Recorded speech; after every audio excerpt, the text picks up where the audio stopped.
95% of how we actually operate is at a subconscious level. Avoidance, bottling things up, and just people not being able to actually express themselves. This is usually normally the way when two people talk, is someone says something and 99% of the time the other person will just turn around and say, "But yeah, I remember that happened to me during this time." That is not understanding. That is not connection. Non-verbal communication and how important it is, that it's actually so much more important than the words you're saying, is how you're saying it, the way you're standing, your facial expression, the tone in your voice. Silence is like people's worst nightmare. The more comfortable that you can be with those emotions, the less control those emotions have over you. It's a very low level of energy and vibration. So your cognitive function is just not there. If you're just walking, you can just walk, look right in front of you, and it's so much easier to talk. When there isn't communication, there's anxiety.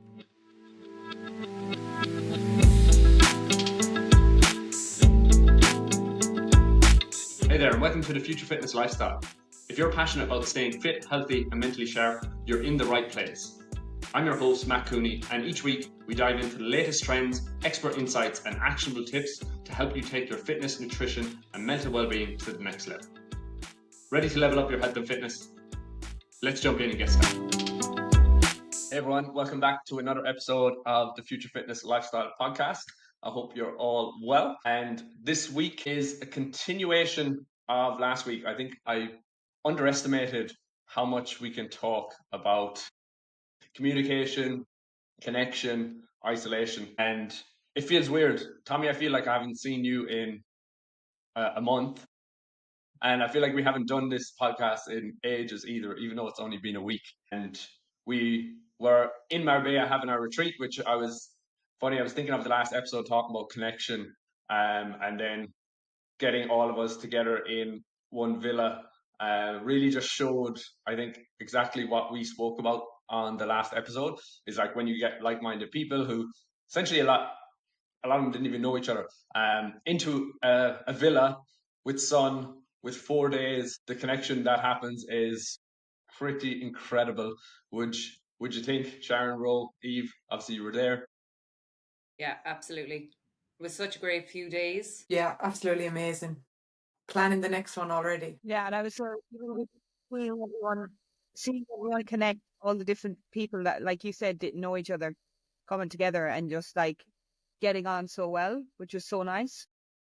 And I think everyone getting to know everyone just a little bit more. Yeah, it's gas, because you even see after 4 days, people are already planning to meet up for dinner and doing all the next events, all this different stuff. So yeah, it really just shows the power of connection. And today, that kind of leads us into the topic. I think we meant to speak about communication in the last episode. I think we just barely touched the surface with it. And something that I've been thinking about was just when we look at humans, I think there's a few skills that every single human should possess: walking, eating, speaking, sleeping, and breathing. When you look at life, those five, humans are very unique. We're all different, but we should all have those skills. We all have to do them every single day. And if you look at people that have a high quality of life, I can nearly guarantee you they're physically active, they eat well, they sleep well, they have good relationships, which again comes down to communicating, talking and listening, and obviously they breathe, which all of us do. When we look at it, these are all skills that you can learn as well. And I think it's pretty safe to say, I think humans suck at communication. Would you guys agree? That's definitely something you need to Communicate learn. with me, people. Yeah, you agree, Sharon? Yeah, it's definitely something you need to learn. It's not something that comes naturally. Sure, it's not. No, I don't think. Even when I was looking at this episode, I was kind of looking back at myself, when I was 20, and I was like, everything we're talking about here, I would have absolutely no idea, completely unaware of. Probably didn't care either at the time. I would have been looking at six pack in 6 minutes type of videos. It's something that we look at. That's what I want to kind of split this podcast into, is nearly two different ways of looking at it. One is communication within kind of clients and coaching and common things we see, and then communication that between us as a group, because I think we're a good example of kind of like how to communicate. We're not like the best, but just some of the things that we do and the way we communicate, I think could be quite valuable for people to get an insight into. So with clients first, this is something where I kind of always say we actually have to teach clients to communicate because like we said, it's not a most people are not naturally good at communicating, and it's an art, it's a skill. And there's a lot of trends that I see commonly when we work with people is avoidance, bottling things up, and just people not being able to actually express themselves. So they're not actually able to communicate. And Tommy, that's where I have a question for you first, because obviously you deal with this a lot with one-to-one communication with people. Are they things that you see a lot when you work with people? Yes, absolutely. And just bringing it back to your very first question too, communication is a skill like any other skill that us humans uh, learn when we're very, very young. And for a lot of us, being able to communicate our needs in today's world is quite a difficult challenge for a lot of people, and something that I see, and I'm sure, as you already said, Matt, that a lot of the coaches see, and for the reasons being, it's just certain experiences in life have compounded and resulting in them finding it very difficult to, number one, actually learning how to be able to express what they want to express, and number two, feeling like they're being heard. Because what prevents a lot of people from communicating their needs is there's a huge fear or maybe a perception there that they won't be understood, or that they won't be heard, and maybe they've been hurt in the past, that they've felt maybe rejected, a sense of abandonment.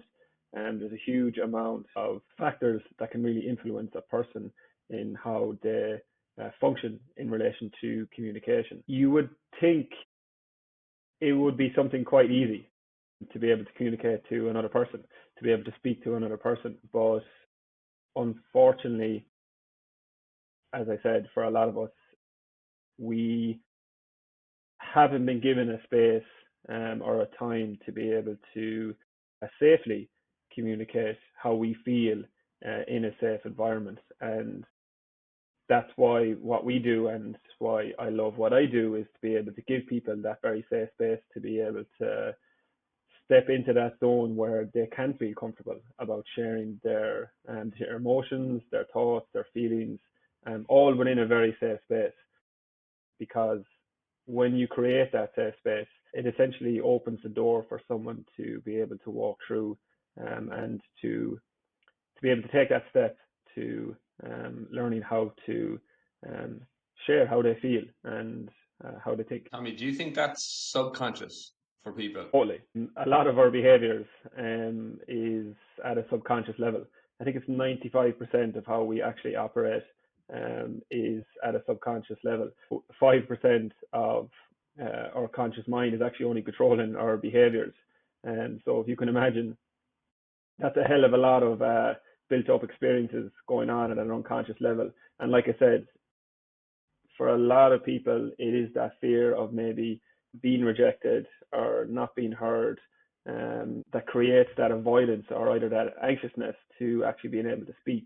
And a lot of that does relate down to our attachments and how we function with different people, whether that's your partner, whether that's your friends, whether that's your parents. And you kind of step into this state of mind where, okay, this is how I operate, this is how I speak to this person, this is the narrative that I have in my head, that these are the rules that I live by, that I must communicate in this way, and to it essentially just creates that habit, a way of living. So it does. I don't know, was it you? Somebody brought it up to me anyway, and it's very funny when you show people attachment styles, because they're like, oh my God, like that's me. Like this list of things, I do every single one of these, and it's like, it's a weird thing. Even I just remember laughing at it. I'm like, is this actually real? Like somebody's just wrote this list, and it's how relatable it can be. Totally. And for me, that's a lot of the self-empowerment that comes within the client is, when if like how education can be so powerful, because when you express that to someone that, hey, these are the attachment styles, these are the traits of an attachment style, maybe the possibility that you might have some of these traits.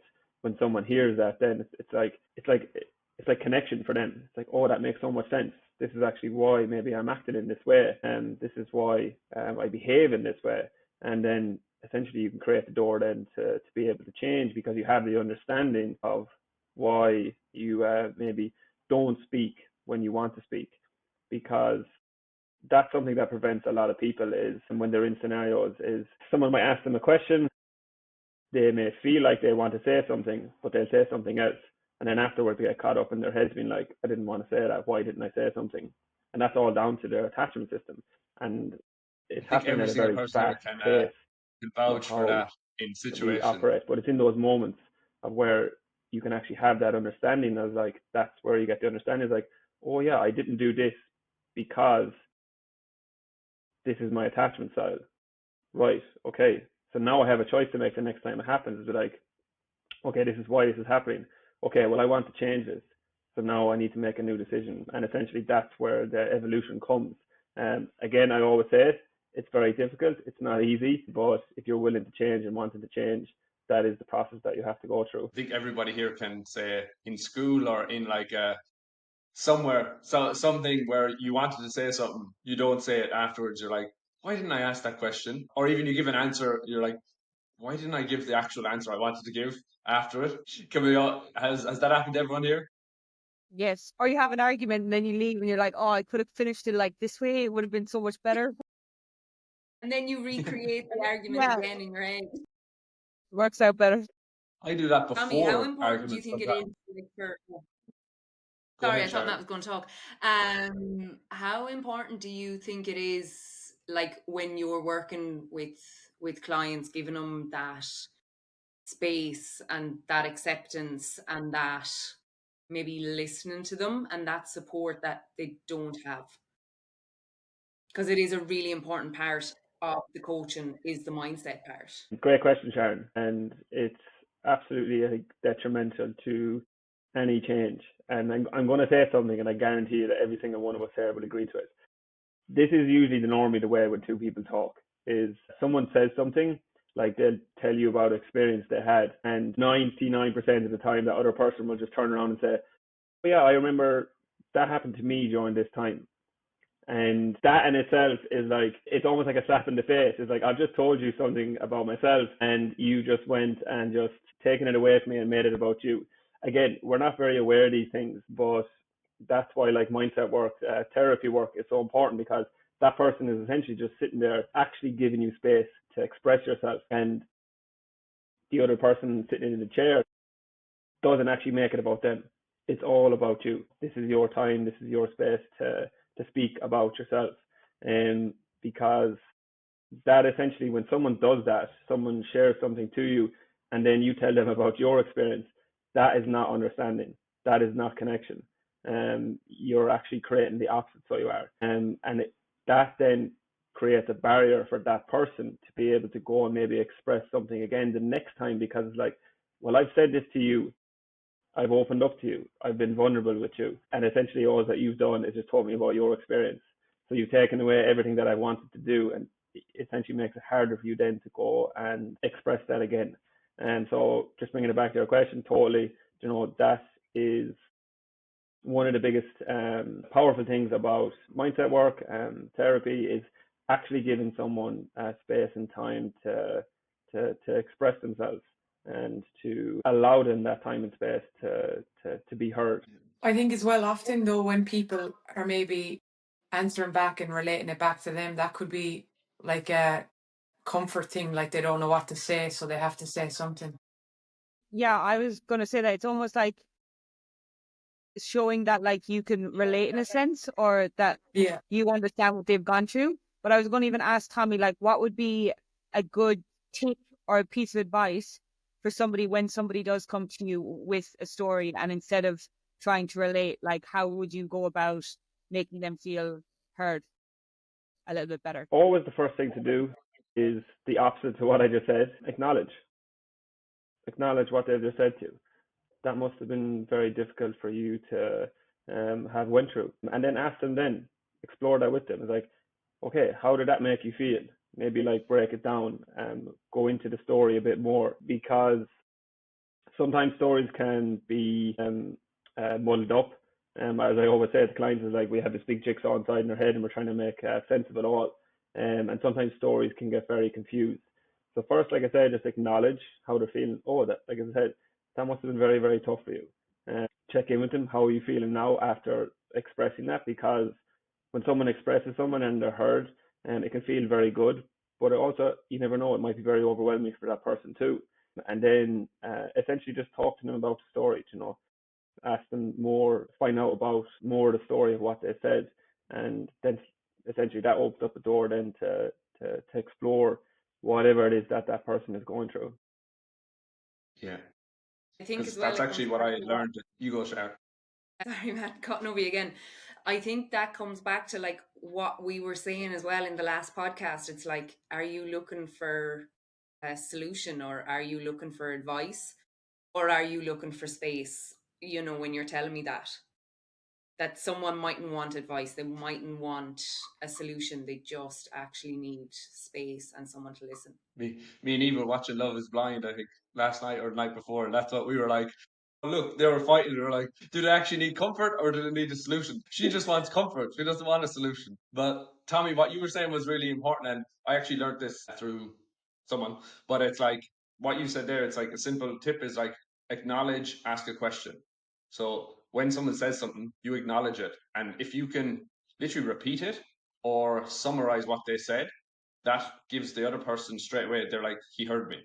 And then when you ask a question, you're now delving deeper into it. So it's like acknowledge, ask a question. It's a kind of cool framework that works like nearly for every conversation. I think that's all. It does, and a big thing too is, sorry, I'll just say one last thing is, and it's funny that I've just done this. Don't jump in. When someone says something, allow them time to actually like express themselves, rather than people have a tendency maybe to like people please, or like wanting to find that solution, to be like a rescuer, and they might have a big impulse to like jump in and listen, or to ask a question about what they're saying, and that can actually be very hurtful too, because you're actually stopping someone from maybe expressing their like whole story. So just give them the time and space. And bro, sorry about that. No, but I was just going to say it's also, I think, on what you were saying, but allowing, kind of validating their emotions and allowing them to, when somebody comes to you with something and it might be something negative or they might have gone through something, and people tend to try and like find the positive or make them feel better and go straight to that. Whereas when you just allow them to be like, okay, that actually sucks, and you're allowed to be going through this emotion, and actually letting them know that it's okay for them to feel these negative emotions at the moment, rather than trying to, because I think a lot of people, we don't allow ourselves to feel those emotions, and we try and fix it with like a positive and kind of block out, like, oh, you don't need to be feeling sad right now. Let's think of happy things. So it's like validating their emotions as well and allowing them to feel the way they're feeling. Or that, oh, it'll be grand, don't be worrying about it. Yeah, yeah. No, I'm actually really fucking worried about this. Yeah. Like, you can worry about this. It's okay. It's okay Yeah, to worry you about can it. worry about it. Tommy, something that you do that I notice is like even when we ask you a question, you're okay to like be silent for a few seconds and then answer. Versus if you've ever communicate people, silence is like people's worst nightmare. It's like that's what. So when someone asks something, they can't. If there's like a second silence, you're like, blah, blah, blah, blah," just say something, Versus like I can see you're like able to just sit there for a couple of seconds and go, okay, like this is what I'm gonna say, which is funny. And if you do ever like look at people, you'll know when if someone's uncomfortable, yeah, silence will absolutely kill them. Me, Yeah. every time I meet new people, I'm just like panicking with any second silence. Yeah, that's why I hate phone calls. If it goes anything but silent, I'm like, oh fuck, what am I going to say? And I think, Tommy, that's why you were saying people respond so much with like, oh yeah, that happened to me. Because it's like the first thing that they can think of is like, I went to the shop as well yesterday, instead of actually taking a second to think and go, okay, like what, get deeper into this conversation. That's why if you ever have, conversations with people on the street where you're both running And it's like you're both basically talking, going, "Yeah, I'm fine. How are you? Good. That's good. I'll see you later. All right. Next time, talk to you. Bye." And you're both going. Nobody actually talked to each other, and it's just like, You had to do an activity, Mac, at some seminar, didn't you? oh, Where you man. had to like stare at someone for a minute in silence. Yeah, literally like this to people you don't know. And then we had to do after that. And like it was, you'd break it. You had to keep going. I think it was 2 minutes. It was so weird. And it's just staring into this person's eyes. And then we had to do that whole silence, to acknowledge, ask a question every time. It was just like, it's so weird how hard that is. And it's literally, you don't do anything. Or to acknowledge, ask a question is like 2 lines, and people couldn't get it right. Kept going or else we'd say different words, and he's like, "No, say this exact sentence." Couldn't. So many people could not do it. I think they're the It's best relationship. it's honestly one of the most powerful techniques that you can use with someone is silence. I've used it many times because, as even saying, there's a panic that comes with that, and there's a sense of what's happening. I can't allow myself to feel the emotions that I'm feeling, as Ro said. And essentially, a lot of that work is people aren't able to excuse me, people aren't able to manage the difficult emotions that come with being a human being. The more comfortable that you can be with those emotions, the less control those emotions have over you. So if you can be in a room with someone and ask them, just say we're talking about an experience and it brings up like maybe a lot of negative emotions or difficult emotions, let's say like anger, frustration, and sadness, disappointment, fear, getting someone to actually sit in that for maybe 30 seconds to a minute is actually huge, because for a lot of people their coping mechanism will be to like distract themselves and maybe want to talk, and that essentially isn't allowing them to validate that feeling that they're having. So which essentially is telling themselves then is like, okay, well, I'm not able to handle this feeling. I must do something to manage this feeling the next time it comes up.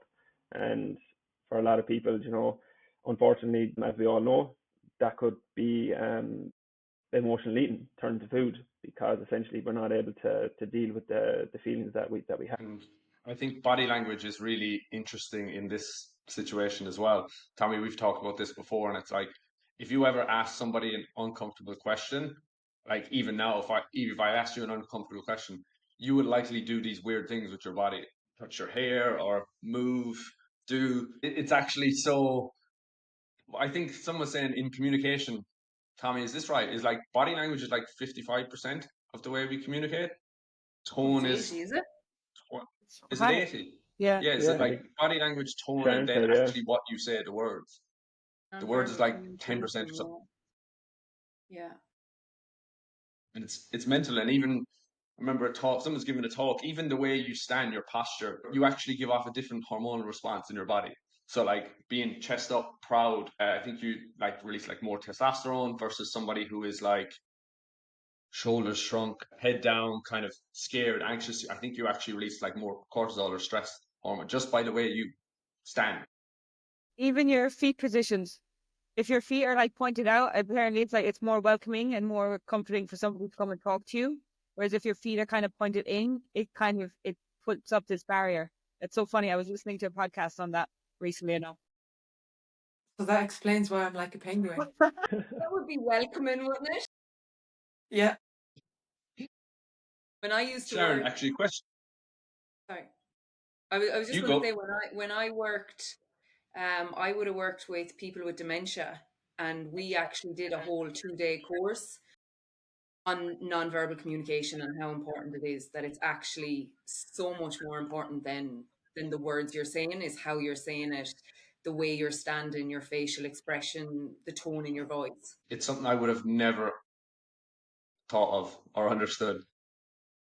And it's not until I think, yeah, like when we were doing events and public speaking, I started looking into actually how to speak. And yeah, I was full sure it's like the words you say or the way like you present it, but the actual where you stand, your eye there's like so many things that I'm like, this is actually scary.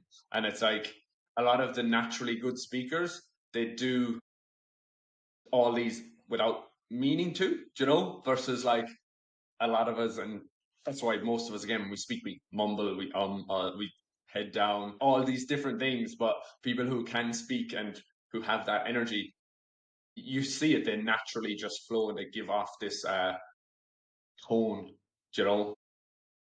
And when you're talking like about unconscious and like body language and communication, um, the person in front of you can have such a powerful impact on you, because essentially what you can do is actually, if you can remember this, I tried to do it with you when we were on the plane from Bangkok to Koh Oh, yeah. Samui. And when someone is actually going through like a state of panic, you actually don't have to say anything. If you can actually get them to look at you, they can actually unconsciously like mirror what's happening for you. So someone's in like a state of panic, and if you can actually look at them, eye contact, just simply breathe and get them to actually like follow your body movements, their actual body will actually be able to replicate that to the will.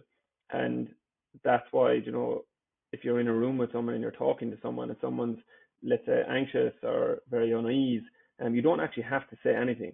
If you can just sit there with them and get them to keep eye contact with you and get them to mirror what's happening for you, and it can actually be really powerful, and it can actually really help self-regulate someone in that moment. So just to let people know, that was a plane journey from Bangkok to Koh Samui a few years ago, that Eve, you weren't having a good time on it. I've been thinking about flying a lot the last few days. I'm watching a lot of like reels about plane crashes. I don't know why I do it to myself. When I was on the plane home from Malaga and we were stuck in the runway because of the storm in Dublin, there was three people in the aisle beside me, and one of them was as anxious and as wound up as the other, and they were actually making each other worse. They were three friends traveling together, and I just remember thinking, like, if I was one of them, I would not want to sit with the other ones, Yeah. because they were nearly making themselves a little bit more anxious. And what were you Yeah, on the see, runway? Matt's Was really it good with 2.5 that. hours? Say that again. Was it 2.5 hours you were on the runway as well? 3 hours I was on the runway, but I was in with two really sound people. We had great crack. Whoa. Yeah. So something that I actually happened to me yesterday, the day before, with a client, because we were talking about not being able to express yourself. I find this comes up a lot, is actually, it's not that people are just avoiding it, it's actually that they can't. And what happens here, and I'm going to say as well, I see it a lot with like older guys, so people kind of my age, 30s and 40-year-old men. Like I was saying, when I was 20, I don't think I even considered any of this. But what tends to happen is they can't express themselves, and then they get frustrated because either they're not seeing the progress they want, or they're not doing the things that they know they need to do. And then this frustration, it's kind of like it builds up in them. It's like a kettle boiling, and then that turns into anger. And then, if you've ever heard of this saying, HALT, HALT, it's Hungry, angry, lonely, tired. So overeating, when that happens, usually it's one of those things: hungry, angry, lonely, tired. So if we look at the A, they're angry, their response is to overconsume. And then what happens is, after they overconsume, this results in guilt, shame, and then they can't express it. So this becomes a vicious cycle. And that's, I was saying to Tim, it's like, that's where a lot of people have this, they're doing good for a couple of weeks to go off track. But then I was like, because we aren't kind of communicating, you can't solve the problem essentially. And it's like, as we talk about, Tommy, when you're working from a place of frustration, anger, shame, and guilt, it's a very low level of energy and vibration. So your cognitive function is just not there. Your decision making ability is impaired. And that, again, just leads you, it just becomes this cycle, And then instead of showing yourself compassion, you usually beat yourself up and go, like, even they said it, they're like, I just need to do it. I just need to do more, and I just need to keep, like, stop being an idiot. And I'm like, no, like, because actually you're just doing the same circle that you've always done. So if you just do more, it's like throwing petrol on a fire that you're trying to put out. It's not going to work. You actually need to do the opposite, do less, and show yourself compassion and actually look at going, okay, like, why is this happening? And even for us, what we could see was his energy is very low, fatigue is very high. That's in general a very hard state to work from. So I'm like, you actually don't need to go out and do more. You need to pull back, do less. And that's where a lot of people try and guilt and shame themselves into it, like punish themselves, versus you actually need to do the opposite. And that's where I was like, let's take 2 or 3 days, literally like remove everything, remove all that pressure. And often I think with guilt and shame as well, something that I always like to do is like normalize things. So once I kind of explain often to people, like, this is normal. Like, you're not meant to be perfect. People, especially with coaching, it's kind of like, if you could do everything, you wouldn't need us. We wouldn't be coaching you. And everyone knows it's like, it's very easy to check in or stay accountable when things are going well. It's more important when they're not. But when do people not want to check in? When do people not want to be accountable? Is when it's not going well. And that's what, Sharon, you were saying even a couple episodes ago about like asking for help. People really struggle with that, so I thought it was just an interesting example, literally that just happened yesterday, the day before. Yeah, you see that with like a lot of clients as well, that, they check in and they be like, I just need to cop on, or just need more willpower, or get rid of all the sweets out of the house. When like you actually look at their check-in form and you're like, no, you need to look at these areas, or that's the response. You need to get to the root cause of, why it's happening.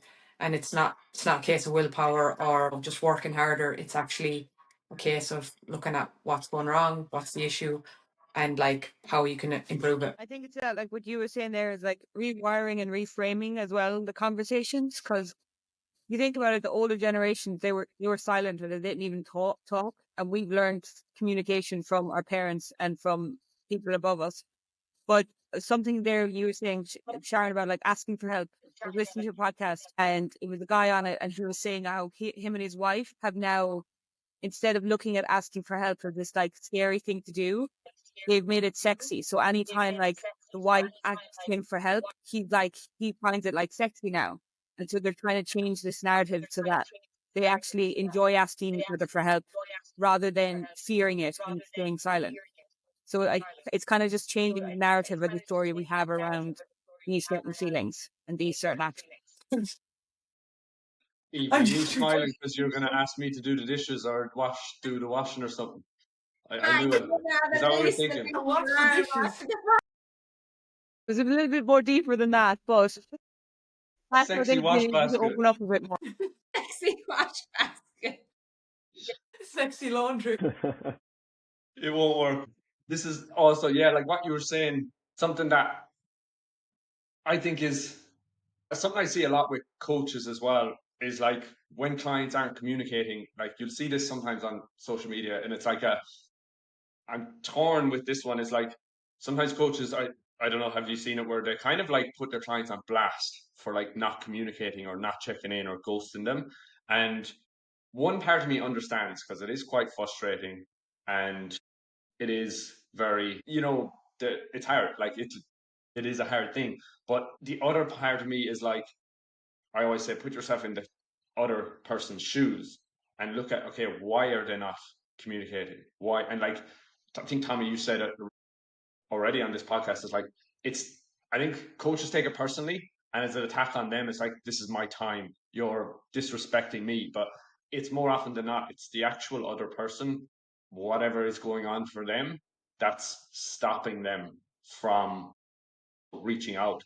And it is hard, because I do understand, like, again, it's like, if you have a doctor's appointment and you don't turn up, the doctor isn't chasing you down. They don't expect, they're not going to help you. They can't give you advice if you're not there. But I do see that looking at it from that other lens can help. I think in that what happens, and I learned it before, when there isn't communication, there's anxiety. When there's silence, it causes feelings of anxiousness.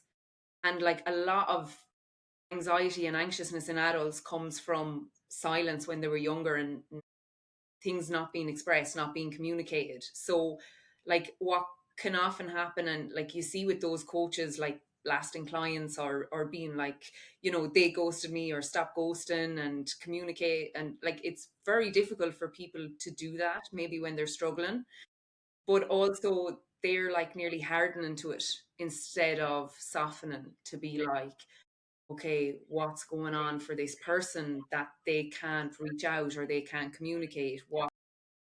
What's going on behind the lack of communication, and maybe asking questions and reading between the lines. For me, Sharon, I really like that.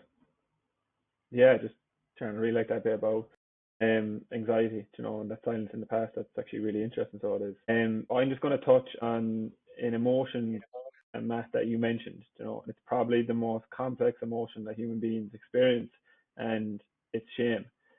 You mentioned about a low vibration energy chart. If we look at emotions, what is the highest emotion that excretes the most energy is love, and what's at the opposite end of that is shame. And for a lot of clients, they have experienced a lot of shame in their life around their behavior and that. And I spoke on the last podcast about guilt. Like, guilt is essentially feeling bad about an act that you've done. Shame is actually feeling bad about yourself. And even like those words, feeling bad about yourself, is quite heavy. So when a client maybe has an avoidancy to telling you, these are all the areas that are going wrong, but they don't mention them to you, is more than likely because they might carry shame around their behavior. And for them to be able to express that to you can be quite hard. Because I know, speaking to clients, some clients carry this belief, that they are a burden to other people. And when they feel like they're a burden to other people, it's difficult for them to be able to open up and to express to you when maybe things are going wrong. It's easy to say to you, this is what I'm doing well in, but it might be actually really hard for them to be able to express to you that these are the areas that maybe I'm not doing well in, and because maybe they haven't got that support before in an area of their life where they were struggling, or they went to reach out for help and they didn't receive it. And so to be able to then go and express that to maybe a coach is actually quite difficult. So then it's like, for a coach to be able to actually like speak to them, and like you'll see signs in certain aspects of the way they communicate to you, that's actually being able to take that step back and be actually like, okay, this is actually not what we need to talk about. Tell me a little bit more about this area here. Can you speak to me a little bit more about this area? Enforcing to them, that, hey, I'm here to help you, I'm here to support you. I want to support you.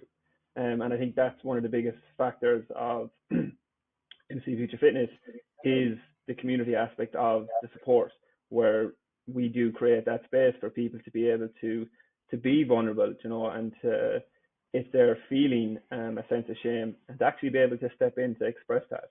And we've seen that quite recently, within the Facebook group, and that a lot of people actually really been very vulnerable and open up about how they're feeling, or how certain things actually aren't going well for them. That's actually really good. So it is. Tell us more about that. Then we can actually help you. Yeah, I think that's a really good point when you were saying there, Tommy, about shame and guilt. Because I'm not sure if you said this before or if I read it somewhere, but like, guilt is like, I did a bad thing, and shame is like, I am a bad person. And it's kind of easier for us to admit when we've done something wrong, but it's very hard for us to admit that we think there's something wrong with us, you know. And then even on what Sharon was saying there about anxiety and connection, I actually did a post this week on it. Like, our anxieties try and make us feel like we're completely alone and we're different, and that nobody else is like us in a negative sense. Where the complete opposite is connection, where we could be more like create connection. And like, connection and communication is essentially the antidote to anxiety and getting over your anxieties. Tanya Brown's TED Talk. Sharon, I love what you said. The power of vulnerability. Listen to it, guys. After after you listen to this. And that's what you said, Sharon, is reading between the lines. That's like one thing. So I don't know if you ever remember years ago when we took on a load of coaches at once. I was like, okay, I need to create like some type of course for to like teach them our frameworks. And I've actually done 2 courses, and both times the first module is communication. And it's funny because a lot of coaches don't really want to hear that. They want like the calories, the macros, all the programs, but communication, it's the most important thing.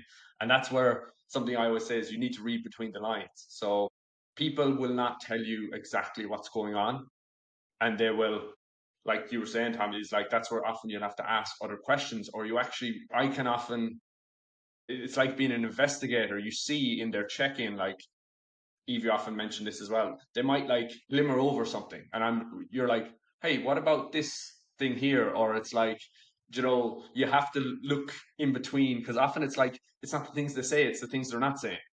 So that's where you need to be able to actually read between the lines and understand what the client kind of needs. And often, sometimes they don't even know it. So like I've had a lot of people who will say to me, it's like you're in my head because you're explaining that's exactly how I feel. But I'm like, I know, it's just you can't actually tell me. I'm just picking up signs. I'm like, okay, this is what I think could be going on. And that's where, like, I think reading between the lines is such a good skill to have. And then along with it, that's why we use a principle like the N of one principle, basically being like everybody is unique. So something even for me that I'll use different forms. So for example, if someone ghosts me, this is actually funny, but like if a client is not responding, I might send a client the Homer Simpson emoji of, do you ever remember Homer going back into the bush and he disappears? So I might use that on someone. Or I might send them a Liam Neeson emoji of I will find you and kill you.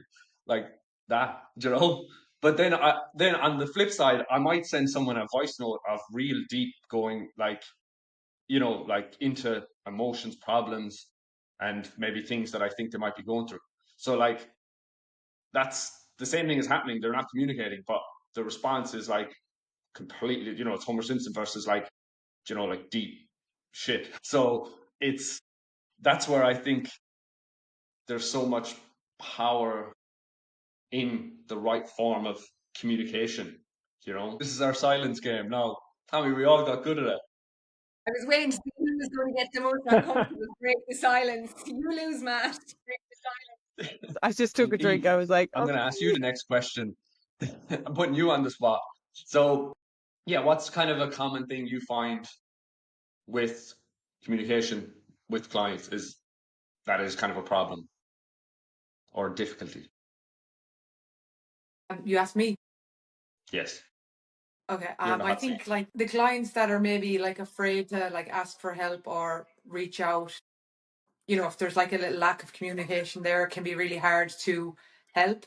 And I think, it's the clients that are asking questions. And I think, like Tommy was saying earlier, just, you're afraid to ask questions or afraid to ask for support. But like the more questions you ask, the more you learn. And I think it obviously just makes such a difference if you're constantly asking for help.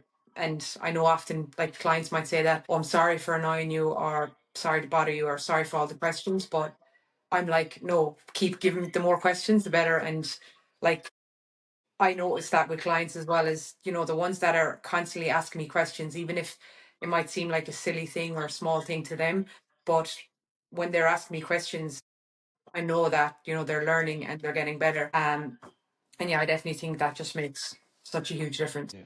Okay. I think as well, Tommy, you said it with like attachment style. So I think some people naturally are more like that, and then others are really reserved. So being able to have an understanding of, I suppose, human behavior to go like, for one person, you might have to actually ask them a lot more questions or go, hey, like, I need you to give me more information, because the more you can give me, the more I can understand. And then maybe even you have to read between the lines versus someone else is like, they may actually do the opposite. They may ask so many questions that you have to go, actually, we need to forget about 9 of these, and it's just this one thing that I want you to focus on. Yes, 100%. And I think, it goes back to that principle you're talking about, the N of one, how every client is unique. Like I said, I've had people open up to me maybe in the first 10 minutes of a call, whereas other people might find it very difficult to do that. They may need a couple of calls. And one of the biggest traits that is required I believe anyway in coaching and that, and anything in life in terms of communication is trust.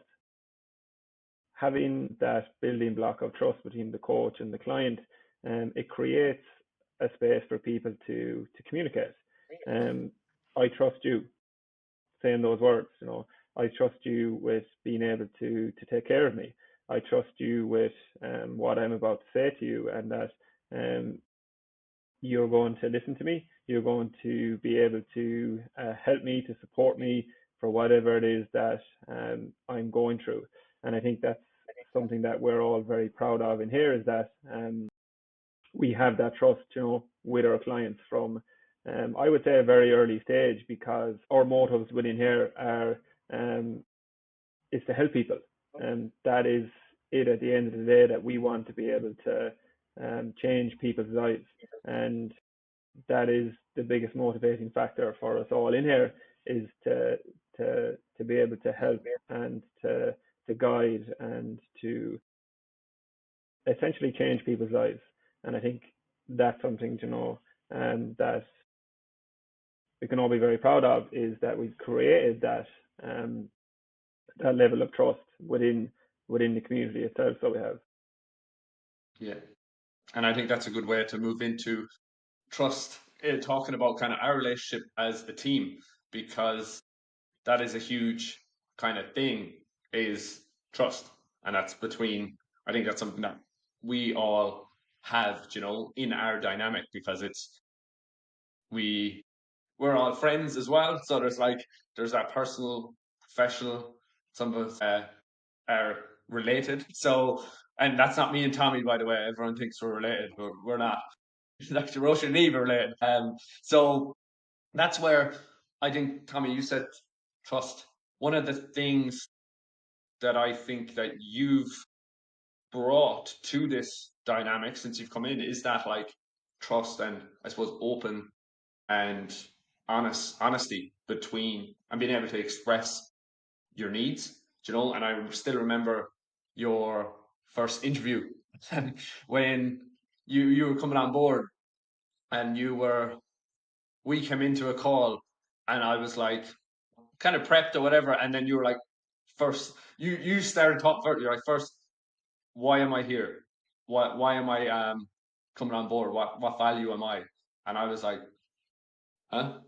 I was like, I'm like, I'm asking the questions. I'm meant to be the one interviewing you for a job. But I was like, pretty much at that point, I could have said, "Oh yeah, this is good. We're good." When the first question was, "What value am I bringing to this?" Do you remember that? That's actually funny. I actually completely forgot. I do remember it now, as you say it to me. I remember we obviously had that set up, and that was something that was very important to me. Was like, when I was going through that, I was like, okay, well, what is the value of me being here? What is it that I can bring to this? Because I think that's something that we're very proud of, is that we're always looking to add value to the brand, and for us to be able to bring more value to ourselves, and which entails brings more value to the client. So it is. But it is funny now that you say that. Actually, I remember you even saying it to me, texting me afterwards, feeling like you were like, you were very happy. So I obviously gave a very good interview for here. 2.5 years later. I was very thrown off by that now. Straight in, and I was like, okay, this is a good thing. Then I was like, yeah, it's pretty much a done deal by that first quote. We could have just stopped after that. But guys, anyone else here? Yeah, I suppose, for, like I was saying with Tommy, what I think you've brought to us as a group is that openness and honesty. Yeah, completely. Bro, you look like you want to talk. I could thought Sharon was going to talk there. And say, yeah, 100%. I think even, wasn't it, when Tommy kind of came on board, we started doing the more of the check-ins, the more even like checking in with each other, which has been a huge thing this year, I think. Yeah. And I think that was a big thing for us. And we only said it, like, was it last month? So something we do that is, I think, really valuable for people. Obviously, you can take it and use it in your own. Is like, every month we basically record a voice note of how our month has went, personally, professionally, physically. And the thing is, nobody can reply. So you're not allowed to reply to it. So again, it's like you just speaking. It's really valuable because for all of us, and this is like something we all happens to us all, we're all like living our own lives. So often you forget what's going on in other people's lives. Or like I remember Tommy saying to you recently, I was like, I could be like on the verge of having a breakdown, or I could be having a great week. You probably don't know the difference because I'm still doing the same things, and it's life is going on. And I've said it to all you as well. It's like I know everyone's busy, but like I don't really know what's going on in everybody's lives. So that's why like having those check-ins and being able to do that can be so valuable because the last thing I want is like Sharon's absolutely up the walls and I'm like, oh, here, there's like 5 new clients. I want you to do this, this, this, this, this. It's like she's gonna be like, get me out of here. Versus if I can know, okay, someone's busy this week, it's like, okay, let's give them a break or do what we can to help them, or we'll pick up the slack around different things. Yeah, I think it's really nice as well is that like you were saying there, like we all try and put our best foot forward. So we'll always be trying to do our best, do the best work we can or whatever. But even with those check-ins, it's nice to hear sometimes when like, somebody else is having a stressful week. And a lot of the times I feel like all of us have our months kind of linked up almost, where like we all have like a really, really good month and then the next month we could all be feeling a little low. And it's like, it's nice to be like, okay, I wasn't the only one that was kind of in the weeds that week or that month. Sinking sisters. Yeah. Yeah. We literally have the same like weeks up and down. Same energy. But you meant sinking as I in think going that's down. I was like, yeah, no. Oh yeah, sinking you're sisters. both going down. That's what I meant, like sinking. I was like, no, you're not. You're swimming. I think you said that, Ro, about being aligned is like that's a big thing. I think with all of us, we have like aligned visions, which is really powerful because even when we've done live events, we all end up talking about basically the same, like it all sinks in without even showing each other talks. And then that's why, as well, I think with people in general, it's like when you can express even like your vision or what you want from life and it's like all aligned, that it's not just like we're turning up or doing a job. It's like this is the aligned goal for all of us and how we all that integrates all individually into our lives. It just creates, I think, a lot more like spoke about connection and just alignment with everything.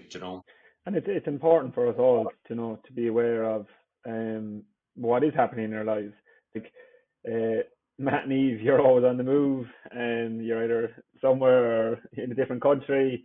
Ro, obviously now you're living in Portugal. Darren, has multiple things going on, as do we all. So it's important for us all to have that time, to be able to express how the month has gone, and even just that having that communication to just express, as you said, for us not to really to reply, but it's just a space for us to be able to express, hey, this is how the month has gone, physically, professionally, and personally. It can give a lot of sense of relief to actually reflect back on the month and to be able to share that with each other, to be able to take that energy then into the new month. So it can be really, really valuable. So I think one of the most powerful statements I ever learned to communicate, and I think more people should learn to communicate, is I'm really struggling or I am struggling. Instead of being like, oh no, no, everything's fine. It always reminds me, and I said it in my talk, it's like that episode of Ross in Friends where he's like totally not fine and he is going around like, yeah, I'm fine, I'm fine. That's what a lot of people essentially do.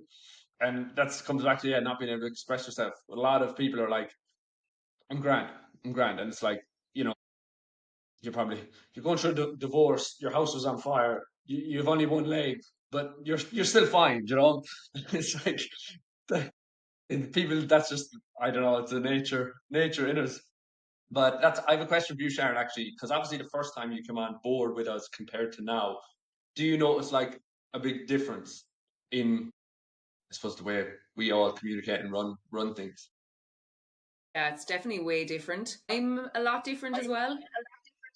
Like to be able, I suppose, one for me to be able to, and it's even like that example of maybe a couple of months ago where I like that I was really struggling. I had like self-doubt. I maybe had a bit of imposter syndrome, or I just felt like not good enough.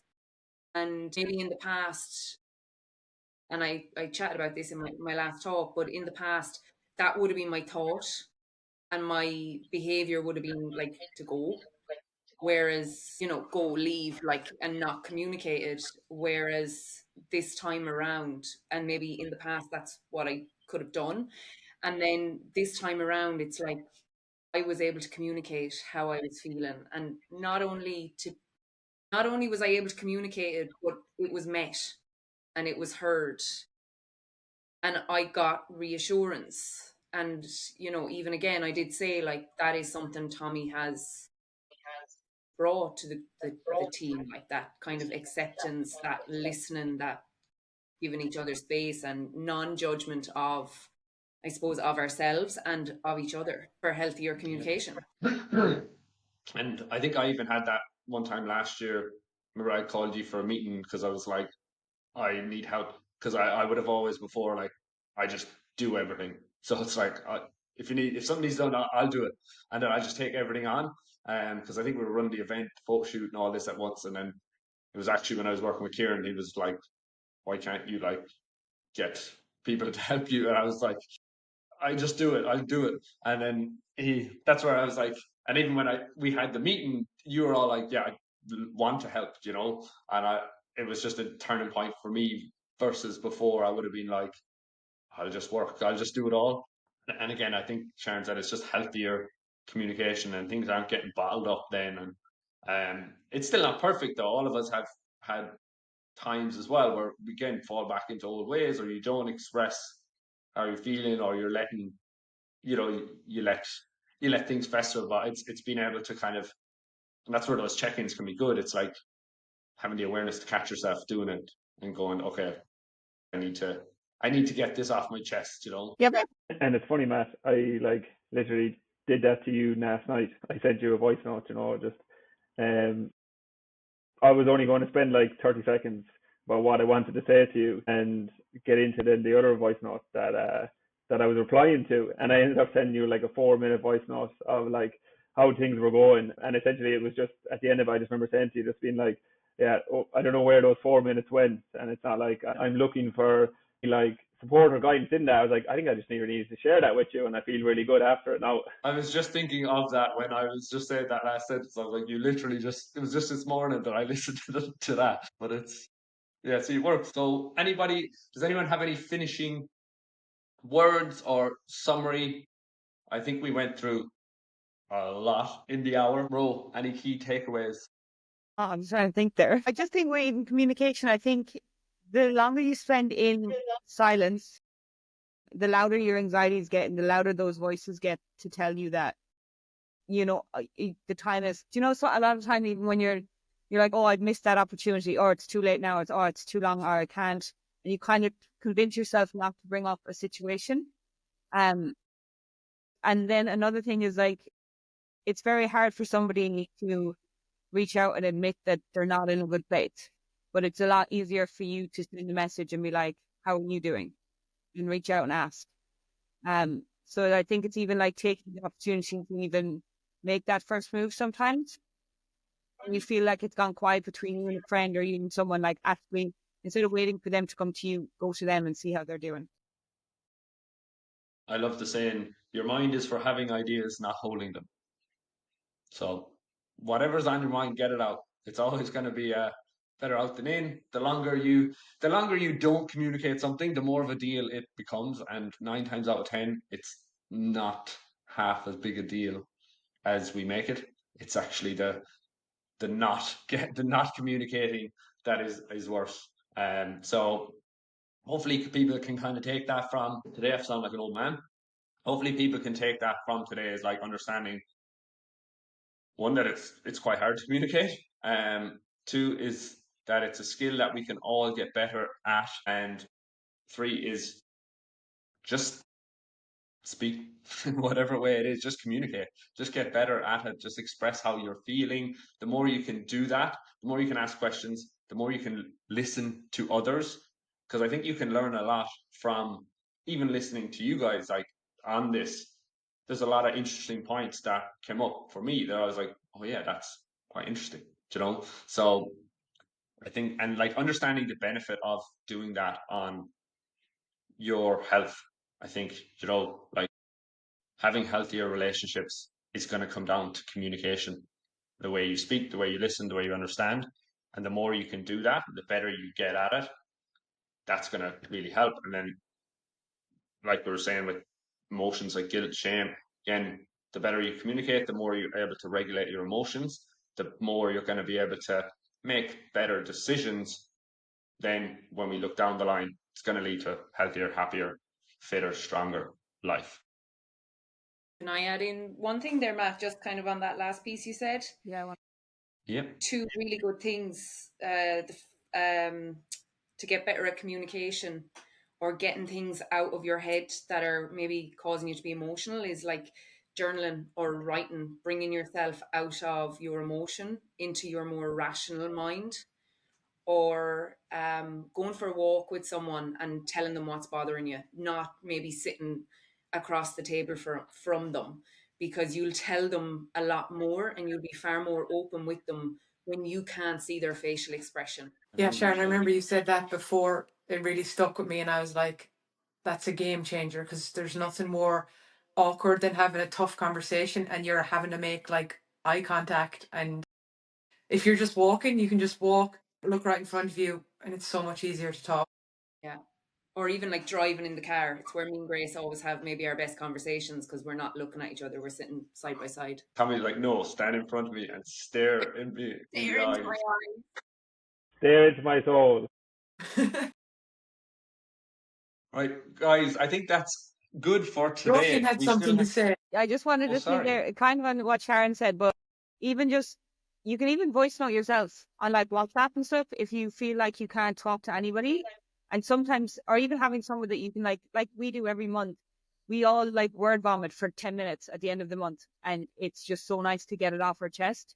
But like even sending yourself a voice note of something that's going on and then being able to listen back to it and be like, oh my God, you're able to see it from a completely different angle, and kind of like you say with clients, when they send you voice notes, they almost answer their questions or solve their own problems. So it's just getting it out in any form, whether it's writing or talking it out. Just get it out of your mind, and you're able to rationalize it a lot more, whatever's on your mind.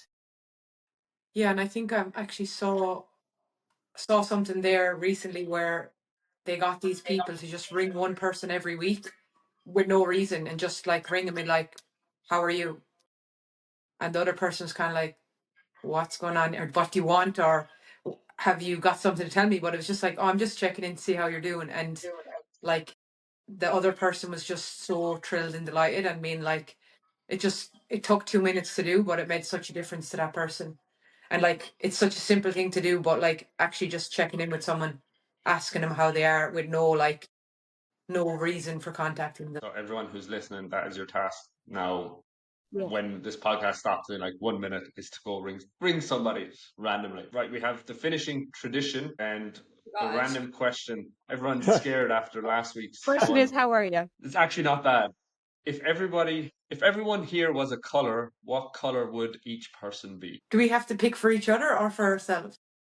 For yourself. Be yellow. A little ray of sunshine. I'm gonna go with that For turquoise me, kind of anyway, blue that definitely. is in the I'm Future wearing the Fitness colour. logo. What? Blue. Did you say, Tommy? I'm definitely blue anyway. It's my favourite colour. Sharon, Eve, what are you? We have yellow, two blues. I'll say purple, Sharon. I'm I gonna was say I was thinking thinking purple for purple for Sharon as Sharon. well. Why is that? Purple. my purple. God, we just all thought Yeah. purple for Sharon. We all thought purple for Purple is Sharon. like, Okay, I'm purple. Thanks, lads, because I I did thought not purple know too. That's color. weird.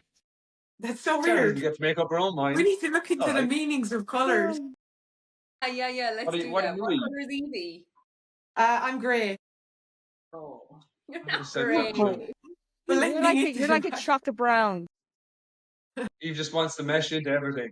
Just don't stand No, out. grey is actually my favourite colour, but it doesn't suit me. That's why I'm wearing a grey t-shirt. She buys it. Purple means love, support, close bonds, and admiration for things. Yeah, it's an elegant color. Purple soap. Yeah. See, told you we're We're all aligned. Mind. All right, guys, thank you so much for listening, and we will see you on next week's episode. Ciao. Bye. Thank you. Thanks for listening to the Future Fitness Lifestyle. If you found value in today's show, please take a moment to leave us a review and share it with someone who could benefit. Every single review or share helps us grow the show and will allow us to keep bringing you more great content. Stay tuned for weekly episodes where we'll be sharing more tips and insights to help you take your health, fitness, and mindset to the next level. Thanks again for joining us, and remember, consistency beats perfection. See you in the next episode.